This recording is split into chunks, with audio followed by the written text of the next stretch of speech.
Boa, boiô! Olá, queridos amigos e seguidores que com tanto carinho e respeito acompanham os nossos vídeos semanalmente aqui no nosso canal do YouTube, Casa da Boa Sorte. Sou o Babá Ileciri Abodele Shonmi Zarcel e tô aqui mais uma semana para bater um papo com vocês que com tanto carinho e respeito prestigiam os nossos vídeos aqui no canal Casa da Boa Sorte. Queridos, antes de entrar no assunto de hoje, um aviso muito rápido. Se você deseja conhecer o nosso trabalho pessoalmente, envie o WhatsApp para esse número aqui que está aparecendo na sua tela, o número 119 5073 9466. Através desse WhatsApp, vocês se informam de tudo o que é preciso para tornar o nosso encontro possível. O tema de hoje é um tema bem bacana. Eu vou explicar para vocês o que é orixá, né? No título do nosso vídeo está a pergunta, o que é orixá? E muitas pessoas colocam conceitos em cima disso. Mas é importante a gente entender que a palavra orixá, ela não é uma palavra que pode ser utilizada como um conceito. Ela é um fato dentro da religião tradicional iorubá. É sim orixá ibilé, ou é sim ixexê, enfim. É extremamente importante as pessoas entenderem isso.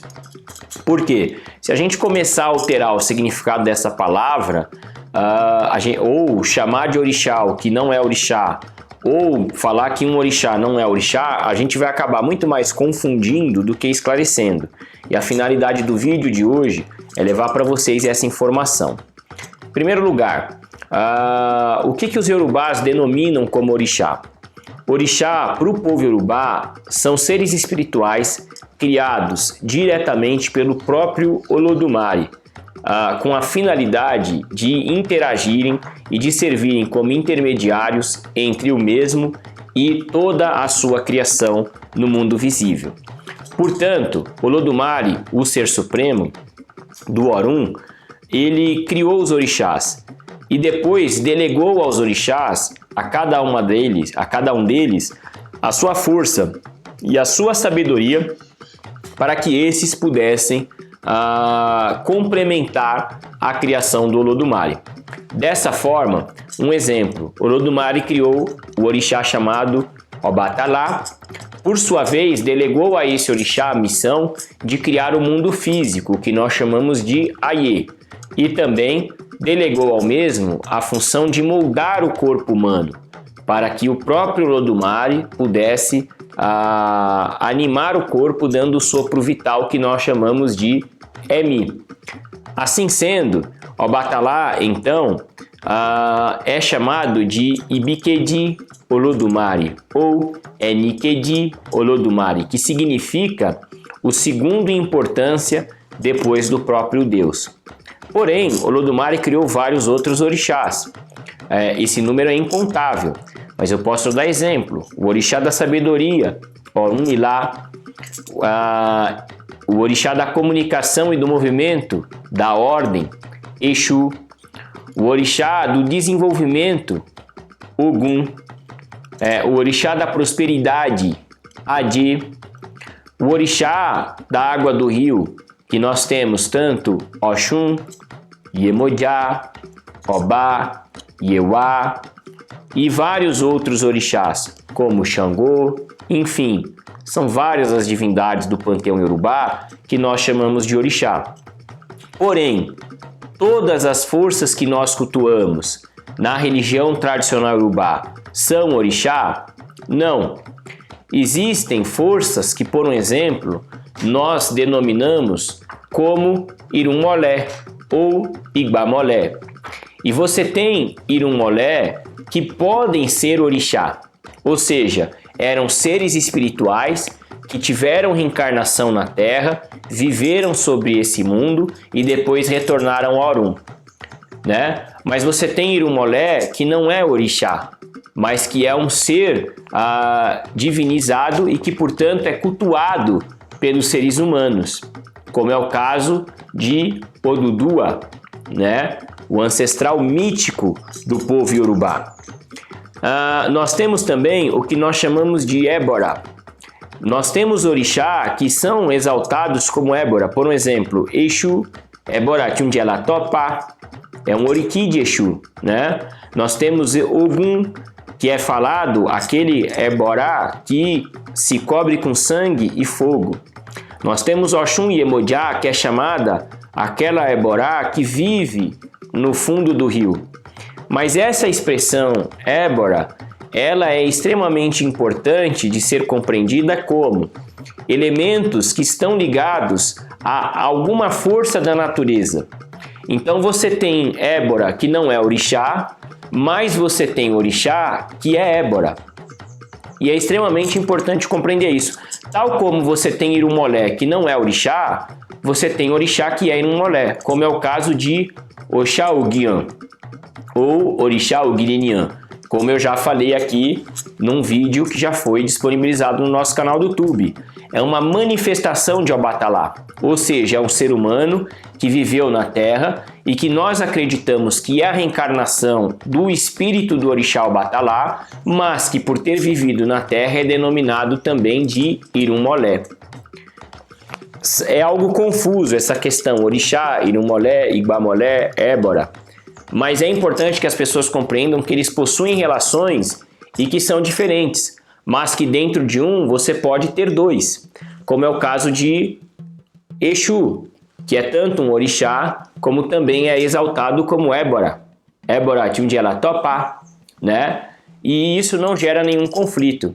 Agora nós temos, por um exemplo, uma força muito cultuada pelo povo Yorubá, mas que não é considerado orixá.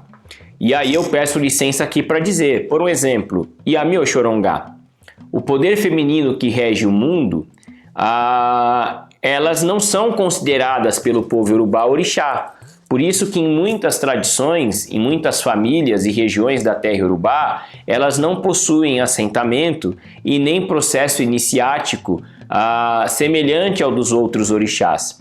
Essa sociedade ela se organiza em grupos e quando a pessoa vai ingressar nesses grupos é feita uma cerimônia através do que nós chamamos de mulher, que é pacto, e não tité, iniciação, ou idoshu, que é quando literalmente o axé daquela força espiritual é plantado no ori, na cabeça do indivíduo. Dessa forma, nós entendemos que Yami ela é cultuada e apaziguada, mas ela não é considerada um orixá. Existem sacerdotes que podem dizer, tudo que é cultuado é chamado de orixá. Não, isso é um equívoco. Isso é um pensamento e uma concepção pessoal, mas que não está relacionada à liturgia da religião tradicional Yorubá. Não está relacionado ao que os versos de Ifá, dentro do Iquim, o Apelé Ifá, ou os versos do Erin de Logum, nos ensinam a respeito, né? E é extremamente importante as pessoas entenderem, cada um é livre para ter a sua concepção pessoal, desde que deixe claro, isso é uma opinião pessoal, ou isso é algo que está dentro do que Ifá e Orixá ensina. Por um exemplo, a questão, existe Orixá Oluere, que é cultuado aos pés da árvore de Iroko, mas não existe Orixá Peregum, que é uma árvore sagrada e que muitas vezes recebe culto ou é plantada próximo ao assentamento de alguns orixás, como Exu, Ogum, Oxum, Obatalá, Egbeorum, dependendo do caso. Tem um aspecto de Obatalá que, inclusive, ele obrigatoriamente é assentado do lado de fora da casa, é plantado ali um pilão e junto um peregum, com a finalidade de quê? De ter a essência, a energia vital dessa árvore sagrada para atrair o axé e a força espiritual dela. Mas ela não é considerada um orixá. Não existe consagração para a árvore de peregum, né? Agora, por um exemplo, existe iniciação para o orixá Oluere, que é um orixá que está relacionado à árvore de Iroko, né? Tanto que um dos nomes de Oluere é Iroko, né? Porque o orixá e a árvore ele está totalmente relacionado. E é extremamente importante as pessoas entenderem isso no sentido de compreenderem que a religião tradicional Yorubá é uma religião extremamente ampla e complexa. Não tem como uma pessoa dizer que domina ou que detém todo o conhecimento dessa tradição religiosa. Haja vista que na Nigéria ocorre algo que eu admiro e respeito muito, que é o quê? Você tem sacerdotes especialistas no culto, né? Então, o Babalawo, o sacerdote de Orunmila, ele se especializa em Orunmila e aprende sobre vários orixás, mas a especialidade dele é Orunmila. Assim como você tem os Baba Olobatala, Baba Oloshun, Baba Ileshu, enfim, Baba Eregbe, que são os sacerdotes especialistas dos respectivos cultos, Obatala, Oxum, Exu, Egbeorun, porque fica inviável um indivíduo aprender tudo sobre um orixá, que dirá sobre todas as divindades que existem no panteão. Por isso que lá o culto é organizado dessa forma, né? Nada impede um Babalawo ou um Babaolorixá e Aulorixá de aprender sobre outros orixás, mas é impossível que ele aprenda profundamente sobre todos os orixás do panteão. É impossível que se aprenda sobre todos os orixás. Por quê? Porque, primeiro, que a pessoa não vai ter condições de cuidar de tantas energias. E, segundo, ela não vai ter espaço suficiente no seu cérebro para armazenar essa quantidade enorme de informações. Porque cada orixá tem um oriki, tem seu grupo de cantigas, tem suas oferendas, tem os seus tabus, né? E quando você procura se aperfeiçoar no culto de uma forma geral sobre todos, você vai acabar sabendo um pouco de tudo e vai acabar não sabendo tudo de nada. Então é importante que as pessoas entendam isso também, no sentido de compreender de que através disso, conhecendo que existem os especialistas no culto, a gente vai ter a capacidade de recorrer a esses quando envolve esses assuntos mais complexos. Por isso é muito complicado. Eu, por exemplo, sou um sacerdote de orixá e de Ifá formado dentro da tradição urubá. O meu processo de formação começou lá com os 12 anos de idade, eu fui iniciado aos 10 e se concluiu, se é que podemos dizer assim, aos 27. Porém, hoje com 33 eu continuo aprendendo. Eu posso falar com muita propriedade sobre o culto de Orunmila, mesmo assim eu não sei tudo sobre o culto de Ifá. Eu posso falar sobre o culto de Obatala, mesmo assim eu não sei tudo sobre o culto de Obatala. E existe orixá, por exemplo, como orixá Oko, que eu não posso falar quase nada, porque é um orixá que eu pouco tive a possibilidade de me aperfeiçoar. E é extremamente importante que todos os sacerdotes que hoje praticam a religião tradicional urubá tenham esse entendimento. Nós observamos que muitas vezes na internet eles tentam ou se esforçam para demonstrar um conhecimento profundo acerca de assuntos que na realidade eles não dominam. Muitas vezes o que nós observamos é a reprodução do que foi publicado em livros, seja livros aqui do Brasil ou livros estrangeiros de outros autores. E aí eu acho mais bonito as pessoas compartilharem o nome do livro e o autor do que ficarem simplesmente plagiando o conhecimento de algo que já foi publicado e consequentemente divulgado por uma outra pessoa. Nesse sentido, no sentido das pessoas entenderem que é muito complicado você ter uma pessoa que domina tudo. Por isso, quando alguém chega e fala que tal força não é orixá ou que tal força é orixá, é importante que as pessoas entendam que pode existir ali um conceito pessoal. E isso é muito comum, inclusive, na terra urubá. Mas é importante que as pessoas entendam que existe algo litúrgico.